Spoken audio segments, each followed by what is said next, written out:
বন্ধুসকল আজি আমি চাম কেনেকৈ চেম্পলিং কৰিব লাগিব পৰীক্ষাত যদি 75 নম্বৰ অফ ষ্টুডেণ্ট আছে সেকশনত তেনেহলে আমি প্ৰথমে স্কুলখনৰ এৰিয়াৰ পিন কোডটো আমি লৈ লম পিন কোড কেটা যোগ কৰি পেলাই আমি ৰেন্ডম নম্বৰ এটা উলিয়াই লম ৰেন্ডম স্টাৰ্ট বুলি তাক কম ইয়াতো আহি গৈছে 5 আৰু সিম্পল ইন্টাৰভেলটো হ'ব কেনেকে 75 ষ্টুডেন্টস আছে ডিভাইডেড বাই 30 32 কিয় লম কাৰণ আমি 30 জন ষ্টুডেন্টৰ আমি পৰীক্ষা ল'ব লাগিব তেনেহলে 75 by 30 is equal to 2.5 2.5 ক এতিয়া ৰাউন্ড অফ কৰি পেলাই আহি গৈছে 3 তে ৰেন্ডম স্টাৰ্ট আমাৰ হৈ যাব সিৰিয়েল নম্বৰ 5 মানে ৰোল নম্বৰ 5 ত হৈ যাব 1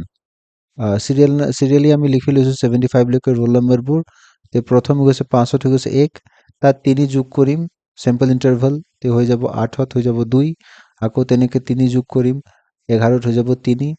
4 5 6 7 8 9 10 তেনেকে 24 লৈকে গলো আমাক লাগে 30 ষ্টুডেন্টস এতিয়া 24 লৈকে হৈছে এতিয়াতো শেষ হৈ গলে ফালে ৰোল নম্বৰ নাই তেনেহলে বিগিনিংৰ পৰা যাম ইয়াত হ'ব 25